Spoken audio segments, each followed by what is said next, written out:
All right, magic makers. This one, okay, I always say it. This is awesome. This is going to be a great conversation. But I really wanted to have this conversation because a few weeks ago we talked about stress, and this time we're talking about anxiety. And I brought, she's a doctor, Dr. Laura Gouge on because she and I were having just a random conversation, and she talked about high level anxiety. And I was like, or high functioning anxiety. And I was like, oh my God, I think a lot of my listeners have that. Again, I am not a doctor. That is why I brought her on the show, because sometimes I play one on TV or on this podcast, and I got to bring experts to back up my crazy thoughts to be they're crazy or, hey, Kim, you're onto something. So Dr. Laura is like, actually, I'm not going to call her Dr. Laura because she's awesome. She's just a regular girl, lives in Portland on her way to Austin. And you're going to absolutely enjoy this conversation because she makes things so simple and easy that you'll be like, oh my God, I do have that, or I need to talk more with her. So welcome to the show, Laura. Thank you, Kim. It's so awesome to be here today. So, literally we were having this random conversation a couple of weeks ago, and you just mentioned it off the top of your head. And you're like, well, I have high functioning anxiety, and, I really wanted to work with more clients around that. And I was like, hang on, that's a thing. And, I think many people, when you think of anxiety, it's like you see on TV, like someone has this like crazy anxiety attack. They think it's a heart attack. And that's what we think anxiety is, that you're always just feeling like a live nerve. But some people, that's how they felt their whole life. And they've just been able to like mute it out. Absolutely. And so, how would you define high functioning anxiety for someone who's like, is that me? Yeah. So we want to think of anxiety as a spectrum, right? Because I think 100% of us have experienced anxiety at some point. It's a normal emotion. Anxiety is that feeling of fear or something's just not quite right. It's that feeling of worrying or what if something goes wrong? And it can be normal. The night before you take a really big flight or a job interview, a little bit of anxiety is normal. But then we want to think of it like this spectrum where, yes, we have the more severe pathological anxiety disorders where someone is having an impairment in their quality of life, and the symptoms are severe enough that it's causing a problem for them. So that's where we see diagnosable anxiety disorders like generalized anxiety disorder, PTSD, obsessive compulsive disorder. But then when we see high functioning anxiety, it's not necessarily a medical diagnosis, but rather it's something that's really common. And what we often see are this collection of traits. And I'm going to list off what it can look like, but I just want to always say it's really easy to identify when you hear a list of traits on a podcast. And so if you do feel like you relate to this, it can be really helpful to talk to someone else about it, because these symptoms are not only high functioning anxiety. Right. But most often we're going to see type A type personality. So this person may be really successful, a perfectionist. Maybe they did awesome in school or pursued higher levels of education, pursued the best at whatever it is you're doing.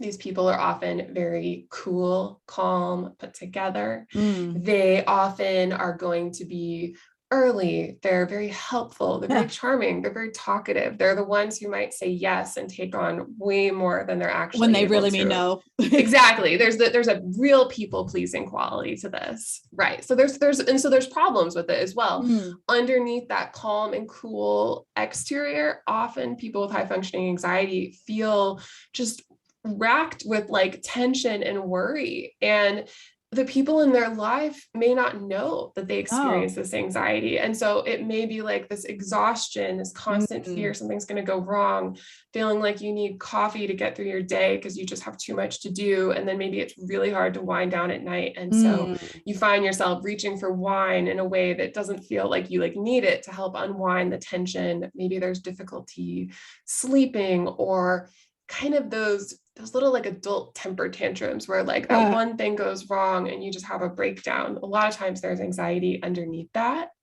And so it's not a medical diagnosis, but I think it's very, very common. I mean, everything you just described, I can say, my listeners, even my clients, fall into, I would say 3 to 5 of the things you rattled off, Mhm. perfectionism, type A++ with a side of A++, everything's all put together. And if it's not put together, they feel like they're behind, Exactly. and if I, don't strap on my cape in the morning, then why get up if I can't be, doing 4 million things in a day? Right. There can be And such an all or nothing feeling to it as well. Like, especially when we look at nutrition and fitness, we may see patterns like really perfectionistic, like you're tracking your macros and you're following it. And then one thing goes wrong and it's like, oh, I'm going to scrap this whole day. Or you just feel like a total failure when something is out of your control. And when you say that, like we kind of have this like all or nothing perfectionism, can that also feed into, insomnia? Can it also feed into other health problems? Because if I'm not getting adequate sleep, it's a slow drip to other things. Totally. I think slow drip is such a great way to say it because they are going to all of this is going to be related. And so typically if we have this like slow burn of anxiety underneath the surface all day long, we're really overwhelmed, we're really busy, we're going to be dripping out stress hormones all day long. So that's where we think about cortisol or norepinephrine. Adrenaline is another name for that. But those stress hormones that most of us have experienced in really high extreme levels, like right before you take a big test, we have a slow drip of them all day long. And that's where we see some of those symptoms like difficulty sleeping or the physical stuff like tension headaches or Right. getting digestive upset, like your stomach hurts or your digestion is off when you're under a lot of stress. So there's going to be a lot of overlap in stress and anxiety symptoms here. And it definitely can cause both short-term issues, like let's say insomnia, where it could go on for a long time, but in and of itself, it isn't always serious. And it can lead to more serious issues related to stress, where we think about maybe high blood pressure or heart disease, things like that. So here's a question I have. So you talked about stress, you talked about anxiety. So can you have one without the other? Right. I think that's such a good question. So yes, we can have them separately because everyone can experience stress sometimes, and not everyone is going to manifest stress as anxiety, but Okay. there is a lot of overlap between them. And I think sometimes we're using the wrong words, where sometimes we're Yeah. experiencing like we're experiencing anxiety, but it's really being manifested from this external stressor that we have. And then sometimes anxiety is a more internal process where there isn't necessarily an external stressor. So I would say I'm trying to think of the best way to say it. It's like we can have anxiety without stress. Now, I'm not going to try to like wrap it up into a cute little saying, but it depends.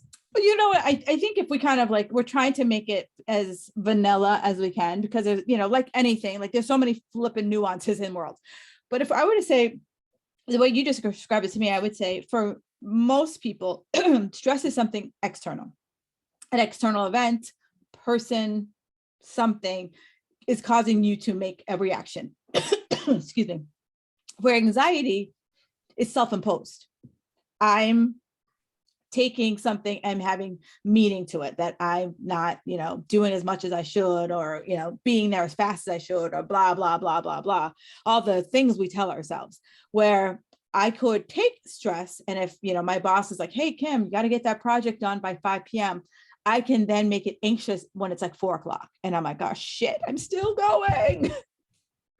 I think that one way we can reframe that is to think about, we all have different thresholds for anxiety. Yeah. Right. Like if you look at one of your friends and we all probably have a friend who seems to be able to cope with anything and not get anxious. And that person who falls apart when the littlest thing happens. Yep. And so self-imposed, I want to like be careful with that, because it's not necessarily our fault if we get anxiety, because a lot of times there's a way that our brain is actually wired where for whatever reason, we get a really big anxiety response from small inputs. And that's what we see like in more severe cases where our body is responding in really big ways to really little inputs. And maybe even things we don't realize. And we do have a role in it, and how we choose, like what we say yes to, how we structure our time, and even making mindset shifts in how we respond to the world around us. Yeah, you just described, and I feel, for some of my listeners and some of my clients, that it's what we make it mean Mhm. is huge. That it could be that, my boss is telling me something to do at a certain time. I could, for it just being like him being like, hey, I just want it by this time, without really telling you why, you make it be being like, I'm not a good employee. Yes. Right. I'm And going to get fired. My boss just right, emailed me. I bet they're going to fire me because I have all this self-imposed perfectionism and I'm sure I'm not right, going to live up. Yeah. right. When if you were to say, hey, by the way, 4 o'clock's just unreasonable. Can we have 9 o'clock tomorrow morning? Would be a little bit more, give me a little more wiggle room. The person could probably be like, oh, all right. Or they'd say, hey, I have a meeting at 9, so I need this. So, before we kind of start to make up the stories in our head, sometimes it takes a question or two to really clarify. The mindset is so huge. And I think being able to meet those catastrophe kind of thoughts with Mm, curiosity and even just asking ourselves, well, do I really know? Is that really true? What other possibilities could happen here? Try to remind ourselves of all the good things that have happened. Most of us are wired with some oh, degree of negativity bias. So oh we're God, yes. right. So we remember all the times it went wrong versus all the times that it went right. Well, that, I mean, like, like in the example of your boss, like the first place you go is, I'm going to get fired. Or, it could, your first person is like, oh, well, maybe there's a big meeting and, this information is needed. And, I'm like one piece of the cog versus like, God, I'm going to get fired or I'm going to get in trouble. Like that's it's easier for us to believe the negative than it is to believe the positive. It's so true. It's so true. I will say right now, I have a printout a few years ago at my work. Everyone submitted like little tiny birthday messages where they're just like, we appreciate the work you do. You do such a good job. And I printed it out because, like everyone else, I can get that negativity Oh bias. God, And I yeah. think sometimes having something to look at to remind myself of, oh, yeah, these are all the times it went right. These are Mm, all the good things that have happened. Like sometimes having cues to be able to help us to remember those things can really right. help. Like even when, as you mentioned, as I kind of go down the spiral that, maybe those messages will get me from going down to level 10 of the spiral. Exactly. It's the goal is not to never spiral, but it's to say, can I intervene when I'm at a 1 or a 2 before I get to the level 10? Can I jump in and have awareness and say, ooh, I am really good in a spiral with this thought. I'm assuming the worst. Can I just be curious and pull myself out of that right now? Can I and just wait? and I love what you just said, because I think and you also were in naturopathic practice, and Mhm. most people will come in and they'll be like, oh, okay, you told me to take these 10 supplements and I'm cured. And you're like, cured? That's like, that's a fast leap, where it's more about awareness. So like, instead of the symptoms going the full gamut before you see someone, you'll now recognize when they start, so that we can nip them in the bud before it gets to something more serious or more severe.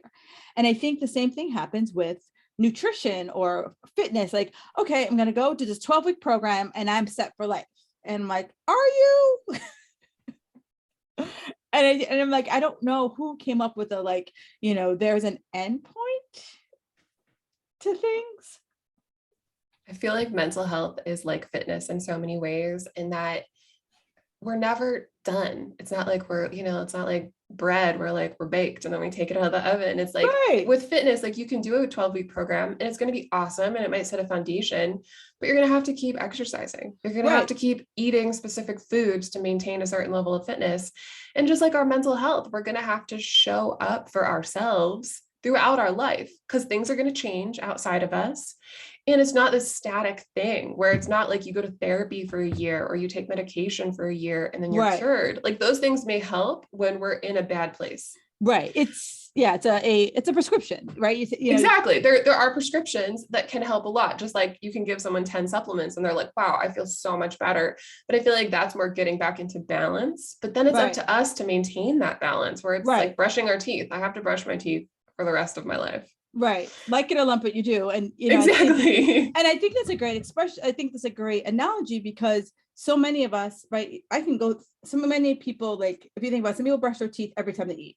Some people just brush their teeth in the morning, brush their teeth at night. And so it's like, we all kind of know what our tolerances are for brushing our teeth. And when you work with a mental health professional, you work with a coach, that's us working together to figure out where are your tolerances, like where are your like boundaries, so that when you start to kind of like, remember that game Operation, like you would put, like you would try to pull the things out, Oh you yeah. would you would like, you once you kind of reach that like first initial threshold, you get that buzz of like, ooh, something's getting out of whack, I need to get back into balance, where we don't have that. Like many of us will, drive ourselves into an early grave because like I don't know, we think we get a prize for doing the most in a day. Oh my gosh, so true.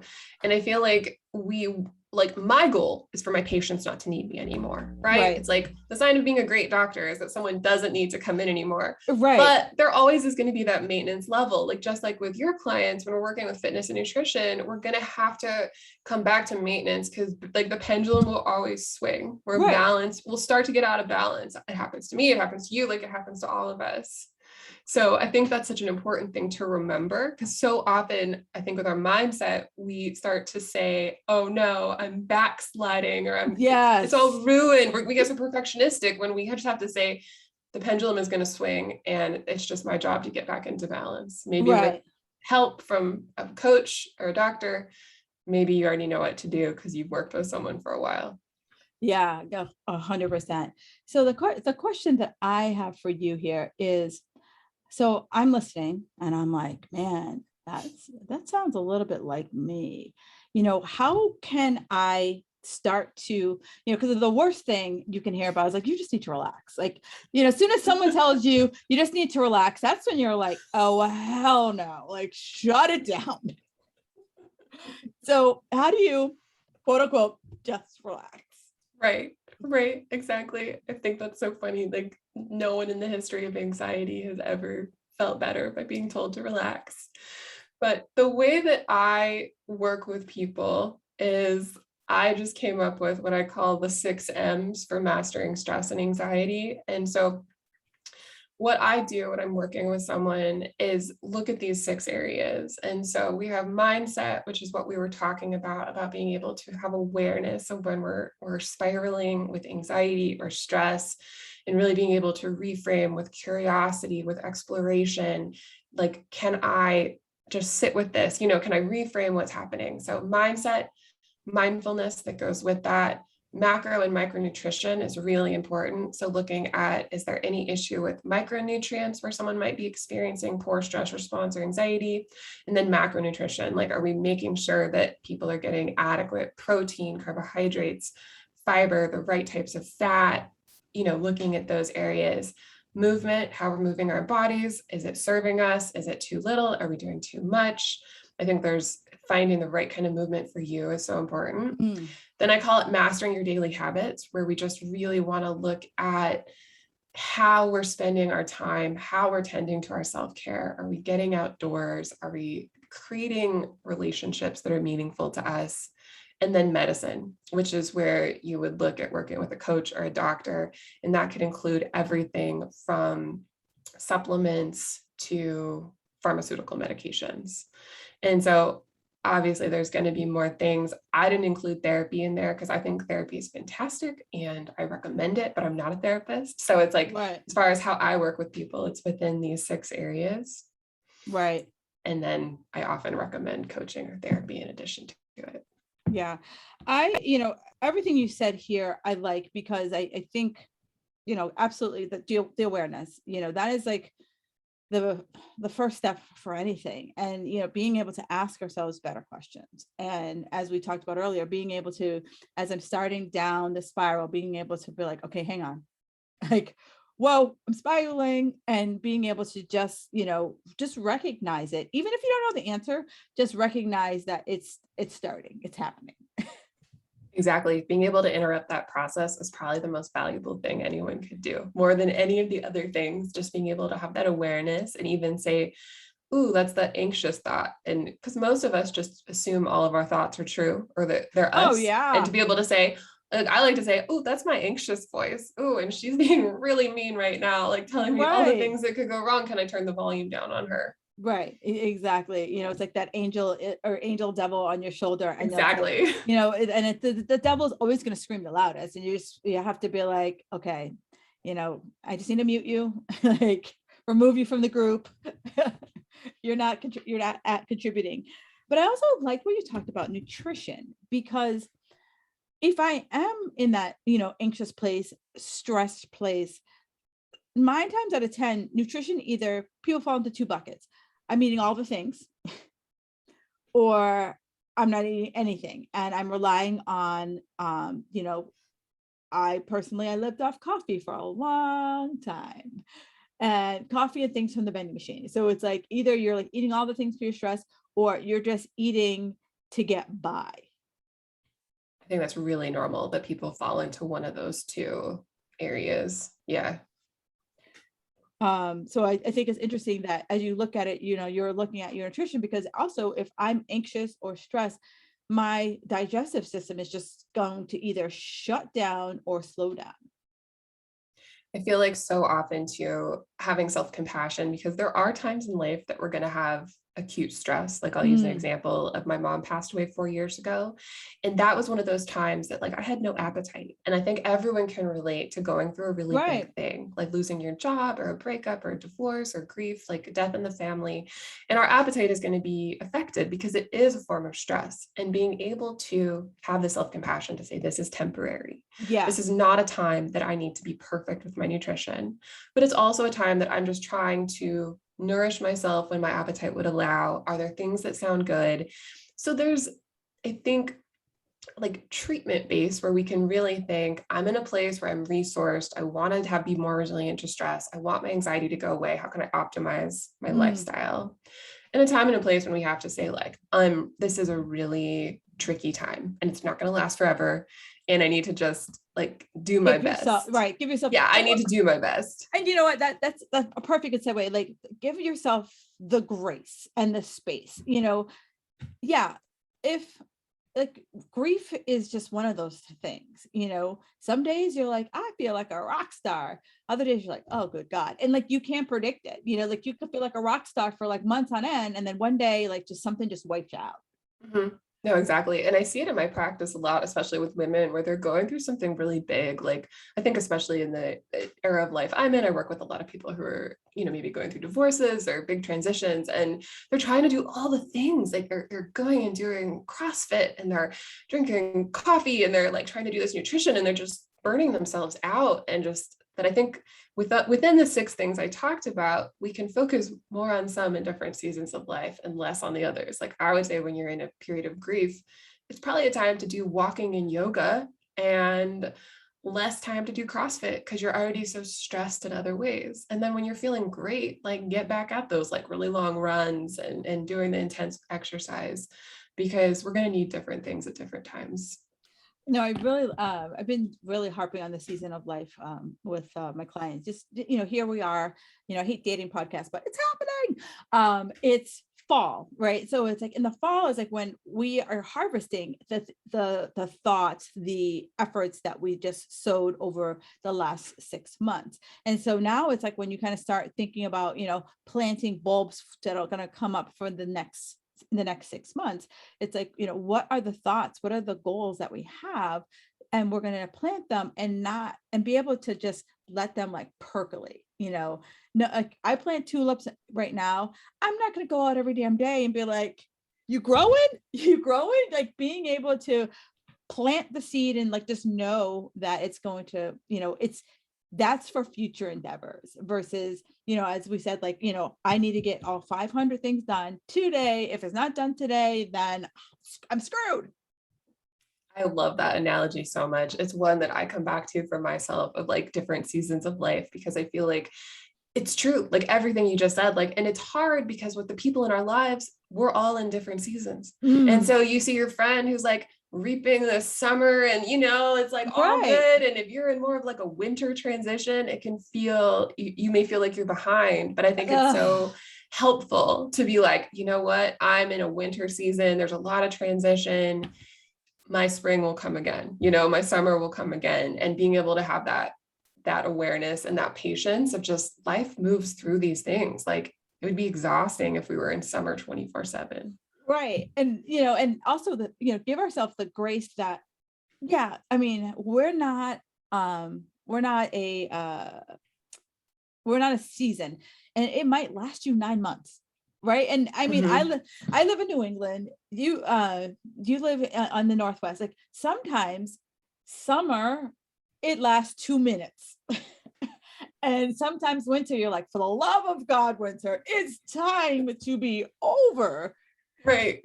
So you have to like know that it's not going to be these like perfectly timed like 90-day segments. Like I wish too, like sometimes like the shit is just too much for me, and I'm like, when you leave it, like you're that unwanted house guest. 100%, 100%. And I think, here in the Pacific Northwest, our summers are so short. And every year I feel angry when it starts to get cold, like every year. And it's like, I know this is how it's supposed to be. Like, this is normal, but I feel actual anger that the summer isn't longer. And I'm in it's that normal. place. I'm in that place right now. Like, and it feels like it comes out of left field.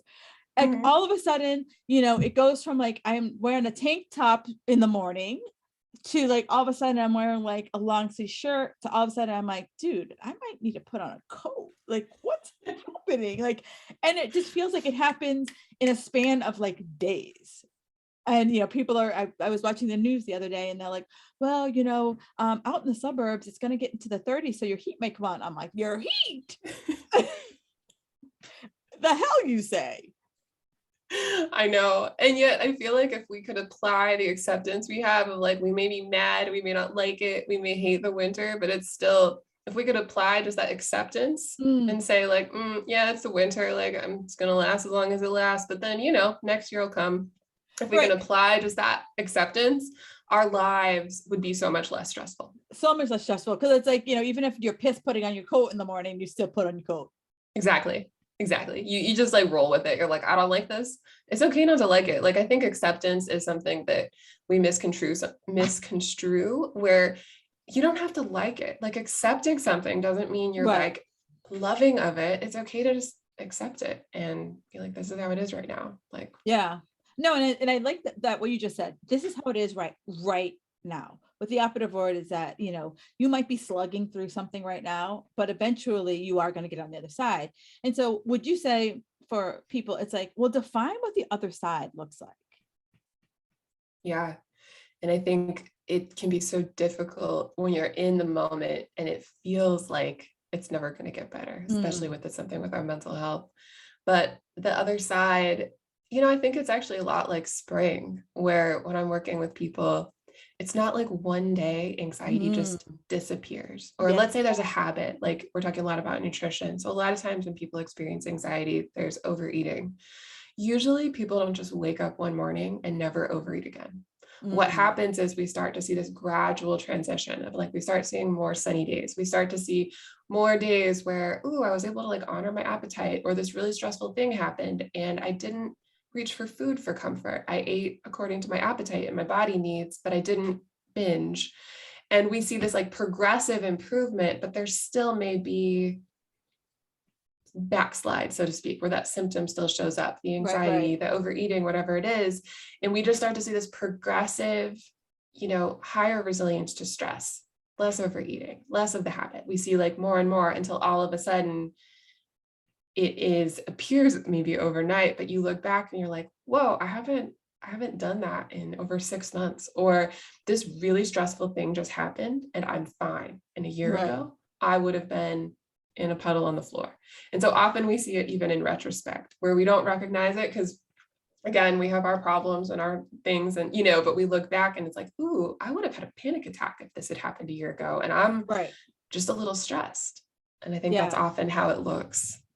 No, I like that, because it's the more sunny days, and it's there's a there's a meme that goes around the socials, like probably like once every like year. And it's a guy with a pickaxe, like digging through a hole. And then like right on the other side is like, it says breakthrough. And then like, you just see the person like picking axe and then turns around. And it's like, I think, just as like, like friction gets too much, we're like, and then you like leave because it's just like, you just can't handle it anymore. Where for many people, I think if you just kind of like put one more pick into that hole, you would find that slither of light. Exactly. It's like the tulip analogy you use, where you just show up and you keep watering it and you keep making sure it has the right conditions, but you can't control it when it pops up. Right. I think so often our own health is like that, where we just have to keep showing up, and it can feel scary if we don't get results right away. Right. So I always like to try to give people who are listening like some action. So, I'm listening here and I'm stuck in that like high functioning, but I know that I'm always like, I got to do 500 things and it has to be, A plus plus. And, if I don't do these 500 things, like who's going to hold me accountable? And you just kind of like go. Like, how do I know? I'm hearing this and I'm like, yeah, this sounds a lot like me. How do I even like get started? Or do I ask myself, do I want to get started? I feel like that is such a great question to start with, of do I want it to be different? Because why am I choosing this? And a Ooh, simple question that I think could be helpful if you are that person who's doing a million things is not how do I manage my time better, but yeah. what is my relationship to rest and space? Ooh, Because so often it's not that we're so busy, but it's that the idea of space is very stressful. We right. tend Like to experience anxiety in our downtime, when you right? when you said the word, like two things that were like, wow, like my eyes, like this is a cartoon, my eyes have popped out and come back in. Two things you said that I hear regularly from my clients. So you talked about choosing and you talked about rest. And regularly I hear from my clients, I'm like, okay, so what do you do to like relax? And they'll be like, I can't relax. I always feel like I should be doing something. And Yeah. I'm like, okay, I'm like, God, that's great. I'm like, I'm not going to judge, but I'm like, maybe doing some things like coloring, like what are some of the baby steps that it's not like you're, I gotta like write a novel in order to feel like I'm, doing something, or I gotta be productive, right? Like, do you like gardening? Like that can give you the busy, but also it's also like very relaxing. But a lot of people will say, if I'm resting, like literally sitting on my ass, just watching TV, doing nothing, that's, they're like, oh, I can't do that. Like some of them feel like they didn't earn the right to it. And some of them feel like that's just downright lazy. Yeah, I feel like our culture is slowly changing that narrative, but I think for so long we felt like we had to earn rest, or like Mm, we didn't have the right to it.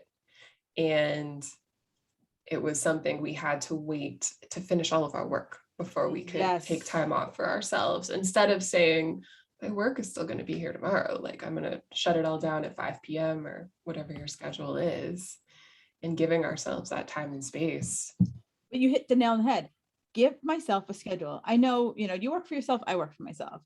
And that was like, when I worked for an employer, I did have more than 40-hour week job, so I'll limit that. But when I started working for myself, I was like, well, if I don't work for myself, like I enjoy lights, like that's fabulous for me. I like heat. Like those are the things. So I'm like, if I'm not hustling and grinding, I'm not gonna have lights. I'm not gonna have heat. I'm not gonna eat. And you just kind of get caught up in that mentality of like, what am I gonna have? But the question you asked that I was asked that finally started me to like break out of my hustle mode was, why are you choosing this? If you could you choose different? And then all of a sudden I was like, wait, hang on. I do have choices. There's not this like, I'm not in like some Russian gulag where they're, if I don't work this hard, I'm not going to eat, or I'm not going to, get the basics of life, where I chose this life. Exactly. We have so much more choice than I think we often recognize in the moment. And I also remind myself when I get caught up in those spirals that it's a myth to think I'm ever going to get caught up because, of course, there's all the work of your job, but then there's also the life stuff of, taking care of your own home and feeding yourself and laundry, like that stuff. You never get caught up. And frankly, I No. think if we did get caught up, we would feel tremendous anxiety. Right. Because you would then all of a sudden you would start looking for things. Like think about the perfect example is laundry. I just did laundry this morning. I walked right past the hamper, just socks in it already.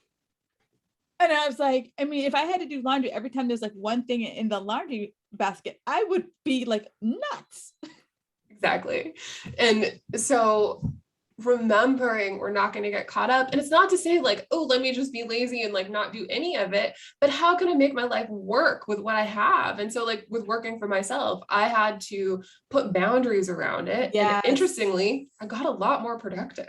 There's a Yeah. saying, I'm not sure who says it, but it's like your task will fit the amount of time you give it. And so if you give Yes. yourself all night, like I could, you can work forever, but if you say I have to do this and be done by 5 p.m., miraculously, that seems to work.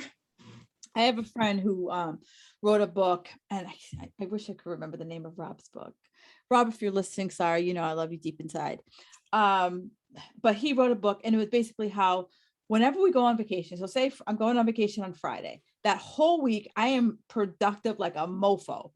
And he's like, can you translate that same productivity every single week? And he basically walks you through, and I will Google this and find the book.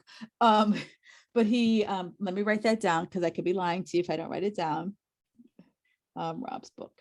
And he's like, how do you translate that to just every week, like giving yourself that like kind of vacation deadline? And that vacation, as the way he describes it, is a weekend. Like give yourself, because he has minimum 2 but maybe 3 kids. And he's like, I was spending so much time working that I was missing like the soccer games or coming halftime. And he was like, your kids are only little for so long before they're like, drop me at the corner. And he's like, I was missing the parts where they want me to be there. And so I think what you just said is like, I can choose to work differently. Like if I tell myself that I have, I'm working on a deadline right now. So if I tell myself right now I have until the 18th, you bet your sweet ass is going to take the 18th for me to get it done. But if I tell myself I have to the 13th, I know in the back of my head I have the 18th, but I'm like, can I hit that 13th?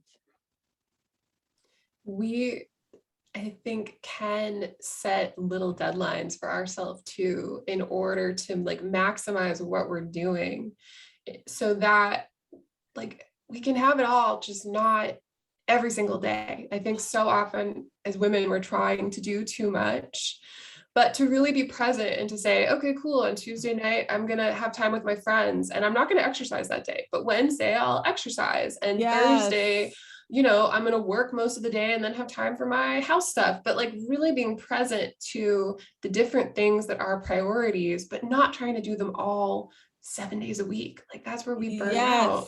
Yes. So it's funny you say that. Like I feel like you were like in my brain today.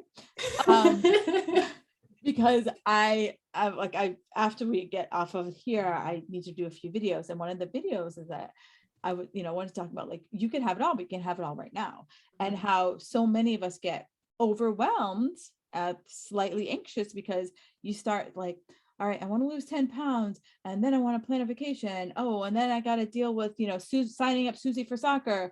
And then my mom is this and work. And then you just start like going down these like zipping back and forth between all these different things. And no wonder you're overwhelmed, because like there's not like one time you just sit down and just focus on like, I'm just going to focus on making sure Susie gets signed up.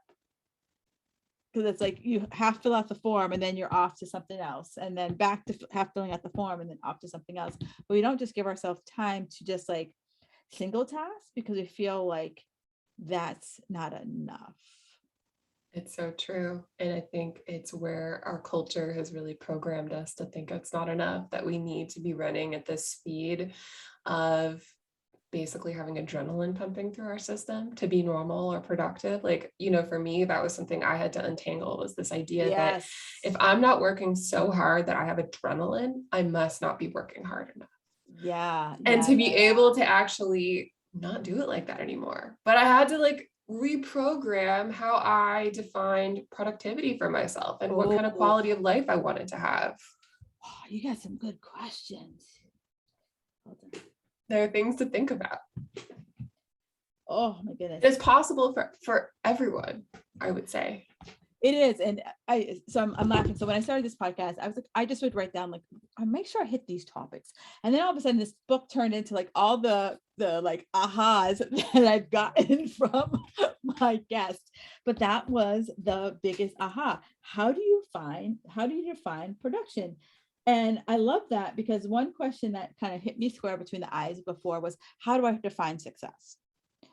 Right. And so many people, if I ask this question, I ask the success question, you're going to get these pat answers, that you read on like a quotable, versus like someone sitting down and just being like, dang, how do I define that? Like, what does that like make me, how do I feel productive? Is it always like in motion, or is it like, I know how I had to break it through, was like, I had to pick 3 things. Well, my coach made me do it. She's like, pick 3 things. And it couldn't be like paint my whole house. Like, it had to be like paint my front door or paint the front entrance. It had to be like these small things that I can like easily cross the box off, so that I felt productive.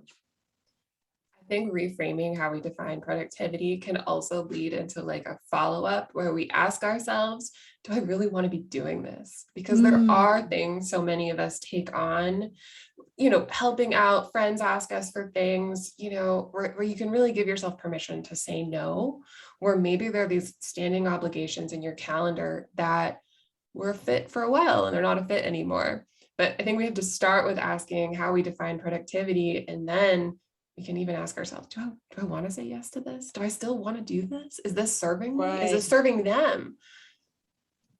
Yeah, because I'm just going to throw it out there. If you ask me, Kim, can you help me move? The answer is always going to be no.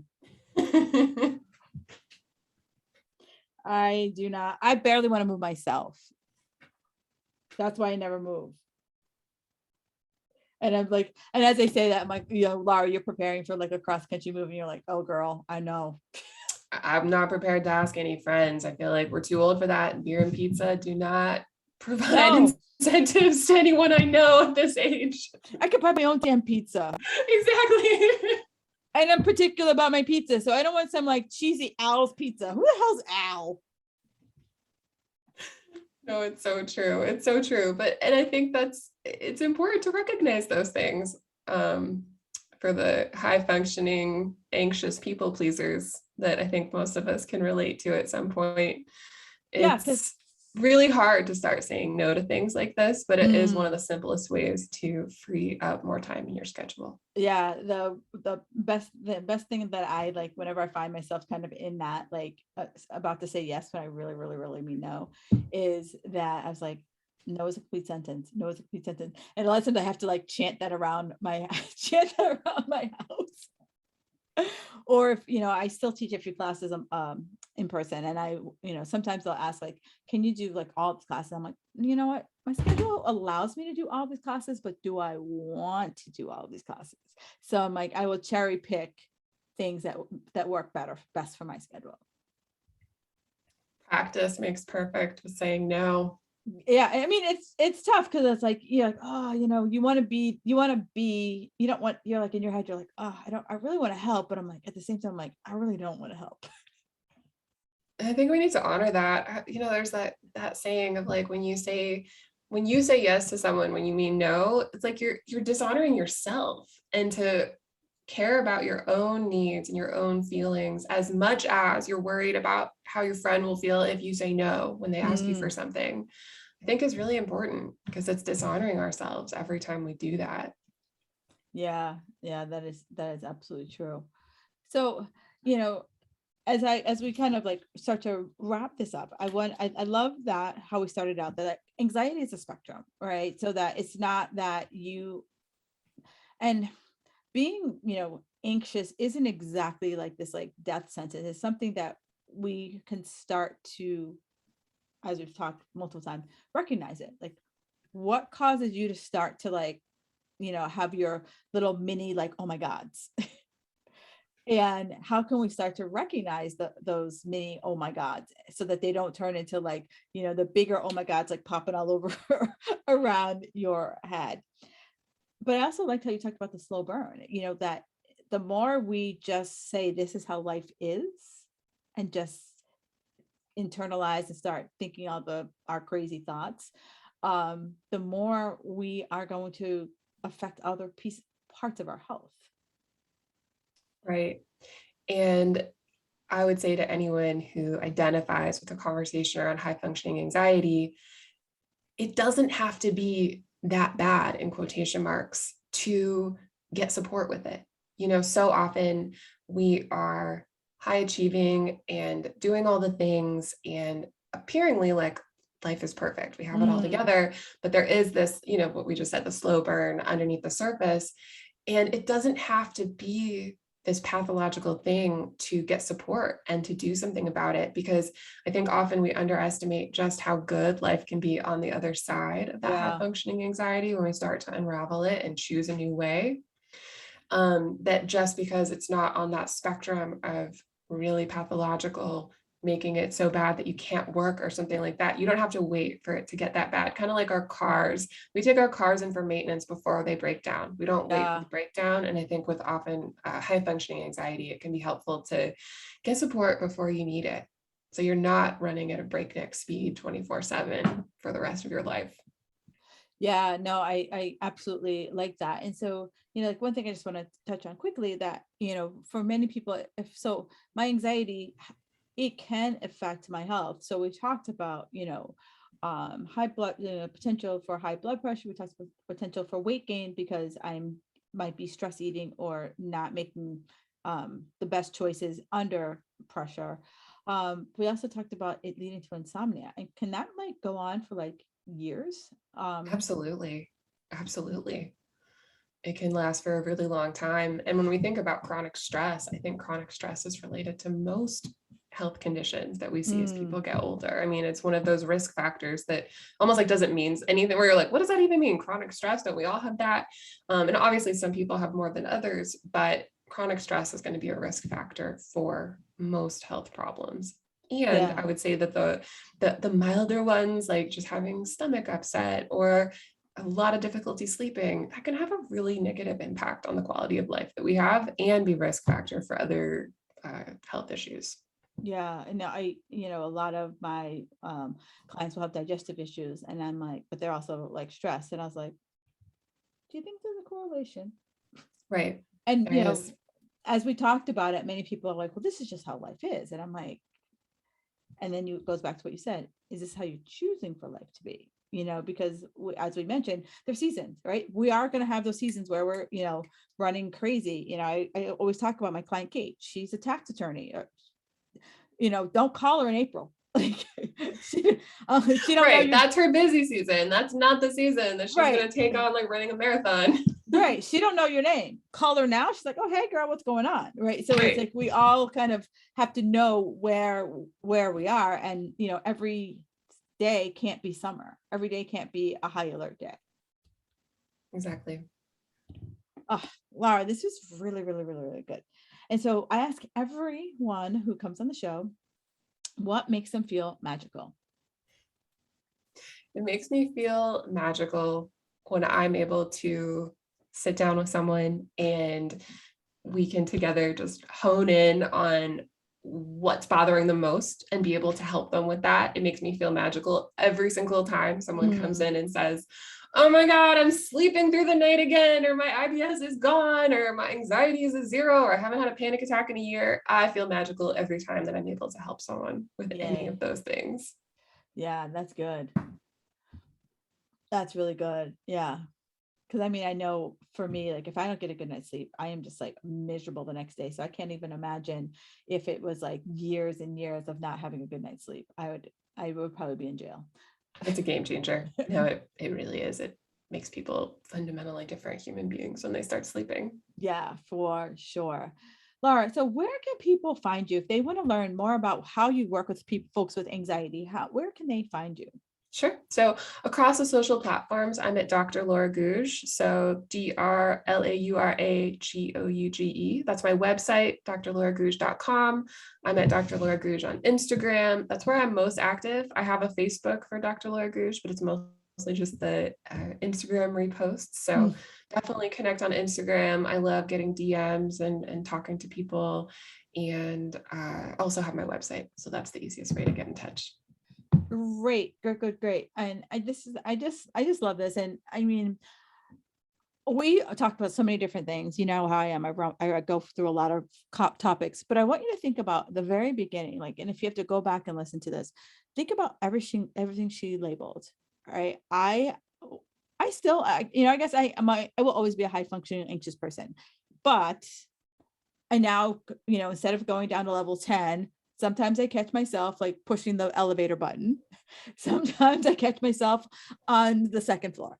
But here's where I just want you to think about, like, what are those places that you identify? And what, like, as Laura asked, like, what are you choosing? Are you choosing to continue this life? Because you can choose different. I don't know who said that, but it's really powerful. And I'm just going to say I said it right now. But you can choose different. And so, if you have to listen to this a couple times, reach out to Laura. Like, this is her jam, right? This is what she does. And I want you to have your best life, feeling anxious and always feeling like a live nerve. Like, how is that a life? Like, it's okay. You can choose different. You can do different. So thank you so much for hopping on the show today, Laura. It's my pleasure. Thank you for having me. And don't forget to follow her on the socials. And if you had an aha moment, feel free to screenshot this and tag both of us and let us know what your aha is. And if you would be so kind to leave me a 5-star review on iTunes. And if you don't know how to do that, do me a favor, shoot me a DM and I'll send you a link to show you how to easily do it in like 4 steps. All right, magic makers, enjoy the rest of your day.